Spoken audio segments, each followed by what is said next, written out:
Legs Media. You know what to do. Hit the like button, subscribe to the channel. Thanks. We got lots of stuff coming up.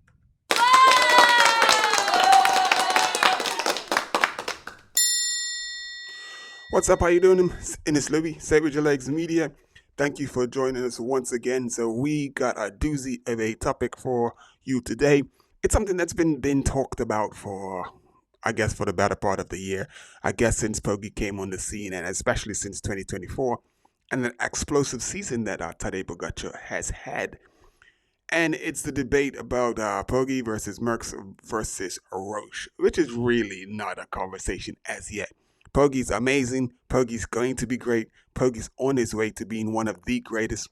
But he is definitely not in the league of Merckx and Roche just as yet. And as it says, it's way too early for this debate. It's not even a debate. But we're just going to acknowledge the achievements that Tadej Pogacar has achieved, which is definitely, it's worth talking about. It's definitely what he's done is amazing. 2024 has been amazing.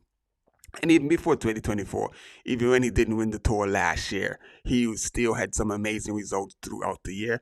And then going into 2025, it's looking even more like it. He's just going to destroy. And by far, in maybe 4 to 5 years' time, maybe 10 years' time, there will be a worthy debate as to who the greatest cyclist of all time is. So you got Merckx, Roche.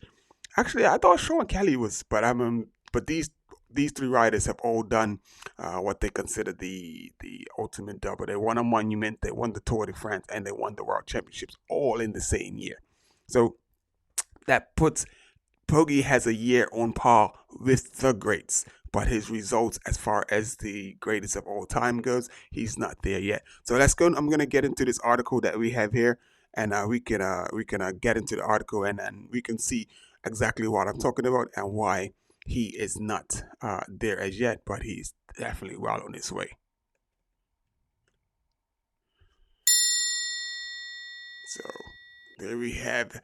So his analysis: Tadej Pogacar versus Eddy Merckx versus Stephen Roche, who had the better Triple Crown season, which is a little bit different from what the debate of people have been saying, like who is the greatest of all time. But the article is going to get into that. So Tadej Pogacar, and that's believe him, the picture of him winning the World Championships, and he was absolutely ecstatic because that's the one thing he really wanted to win. The next big thing on his target is Milan to San Remo. So what happened on Sunday, September the 22nd, 2024 in Zurich was perhaps one of the greatest cycling and sporting moments you will ever have seen. Tadej Pogacar cemented his place among cycling's all-time greats with a performance that will be remembered for generations. Attacking with 100 kilometers still to race, the Slovenian rode solo to victory in the World Championships road race. Claiming the rainbow jersey for the first time in his career, this audacious ride brought back memories of cycling's golden age in a season where Pogacar was truly in a league of his own as he won race upon race. Pogacar's season didn't just stop at the monumental achievement, having also successfully won his first pink jersey at the Giro d'Italia in May, secured 2 monument victories, and won a 3rd Grand Tour de France. His 2024 campaign has sparked debate over whether it ranks as the greatest in modern cycling. On Friday night, the accolades continued as he claimed the Eddy Merckx trophy, the Velo d'Or recognition of his stunning year. But where does Pogacar's season stand compared to the historic years of Eddy Merckx and Stephen Roche, two riders who also achieved the elusive Triple Crown, and why we as fans are always so interested by these comparisons across eras. Tadej Pogacar's 2024 season was the season many thought he was capable of producing after 2021, before Jonas Vingegaard came along and derailed his run and emerged as his one true rival. In addition to winning the World Championships road race in September, he won the Il Lombardy for the 4th time in a row just 2 weeks later. His Tour de France triumph, his 3rd of all, featured 6 stage wins with the same amount of stages wins as he managed in the Giro. Pogacar's victory in the 2 monuments, Liège-Bastogne-Liège, Bastogne-Liège, and Il Lombardy, further demonstrated his unbeatable level this season. These results, combined with his other successes, helped him collect both the Eddy Merckx Trophy and the Velo d'Or in 2024. It was never in doubt that he had and would receive these awards. To date, only two riders, Eddy Merckx in 1974 and Stephen Roche in 1987, have achieved the coveted Triple Crown by winning the Grand Tour, the World Championship Road Race, and a monument in the same year. Pogacar's inclusion in the exclusive club is well deserved, and many argue that his 2024 campaign surpasses Roche's and even rivals Merckx's best season. Eddy Merckx's name looms large in any discussion of cycle greatness, known as the cannibal. The Belgian dominated the sport like no other, racking up 11 Grand Tours, 19 monument victories, wins, and 3 World Championships, and an astonishing 524 career victories. Merckx himself was full of praise for Pogacar's World Championship ride. His victory was exceptional, certainly unique. Merckx told our Relevo. However, Merckx was quick to draw the line when comparisons to his own career were raised. I don't think Pogacar is superior to Eddy Merckx. He's won only 3 Grand Tours. He has a long way to go to better that than Eddy Merckx, he clarified. Merckx's skepticism underscores and shows the challenges that Pogacar faces on paper in closing the gap between the Belgian legend and in the terms of stats. At just the age of 26, Pogacar has amassed 3 Grand Tour de France, 1 Giro d'Italia, 7 monument victories, 92 career wins. These are staggering numbers for his age, but they still fall short of the legendary Belgian astonishing Polmars if we were simply basing it on stats. Still, there are clear paths for Pogacar to claw his way towards Merckx. Starting with Milano to San Remo, one of the monuments he has yet to win. In the race, Pogacar and his team say they want more than any other next year. And then, of course, there's the Volta Espanol and the final race he needs to complete his Grand Tour titles. Stephen Roche's incredible 1987, Stephen Roche Triple Crown in 1987 stands as one of the greatest single-year achievements in cycling. That season, the Irishman won the Giro d'Italia, the Tour de France, the World Championship race, along with the Tour de Romandie. Unlike Merckx, who sustained his dominance over a decade, Roche's peak was short-lived, hindered by a chronic knee injury following his crash in 1987 in the UK. Speaking to L'Equipe, Roche expressed admiration for Pogacar for 2024 season. He had everything he needed to pull off this trouble. So we were surprised without being surprised. Roche said, highlighted how Pogacar's talent and incredible backing from the UAE Emirates aligned perfectly for the historic campaign. Roche, however, echoed Eddy Merckx's caution about anointing Pogacar as the greatest of all time. The greatest of all time, yes, but you have to respect what Merckx, Indurain, and all the other riders have done. Roche emphasized he is the best at the moment. He is the best at the moment, so that is correct, and he will be one of the greatest of all time in any case. But we will take stock at the end, and we are a long way from that. So that's a pretty awesome article, and you can see like Tadej Pogacar still has a way to go. So 19 Grand Tours. Was it 19? No, 11 Grand Tours won by Merckx. So I think he'll get to the Grand Tours. I think he's also going to pass Cavendish's mark for the most stages won in a tour. So I think he's gonna pass that in the next couple of years. Maybe not next year, the year after, but he will pass that.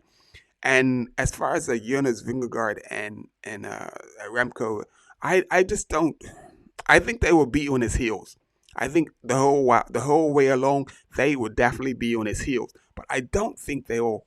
As long as Pogacar stays in top form, I think Vingegaard's always going to be a close second.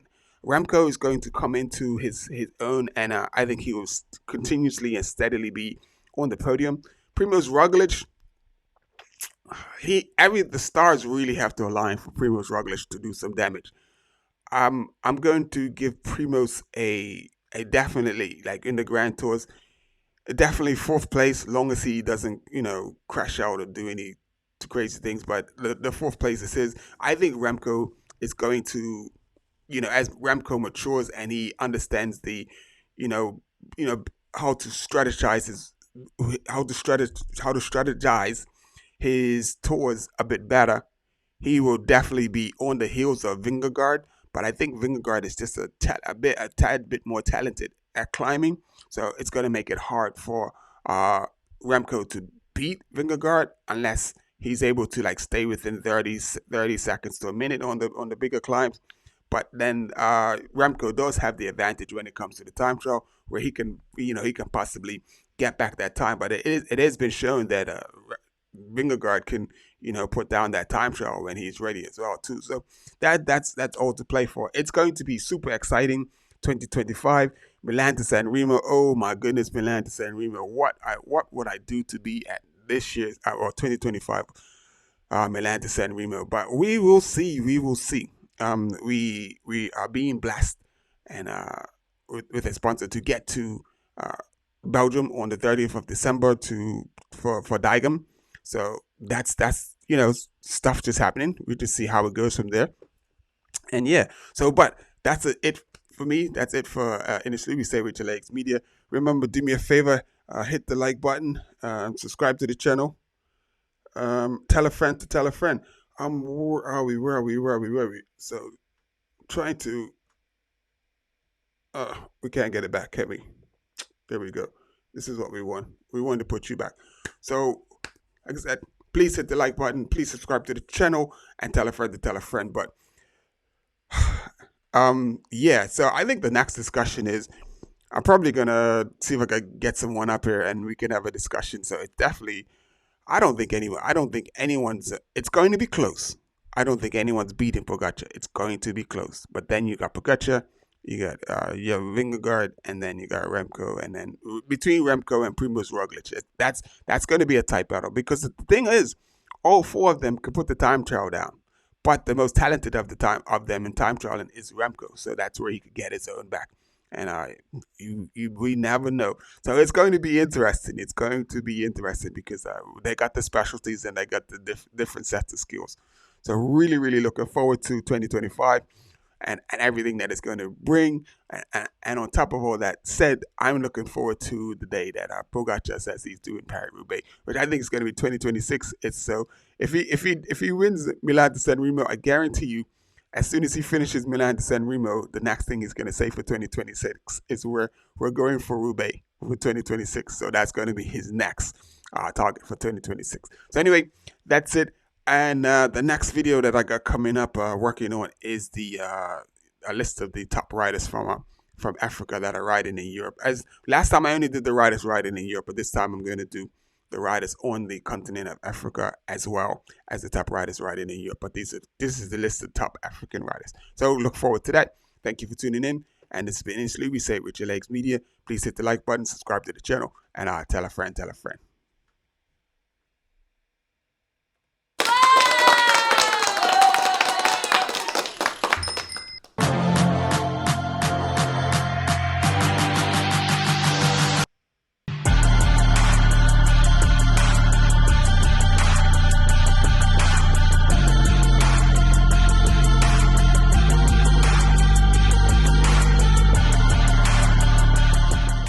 With Your Legs Media, you know what to do.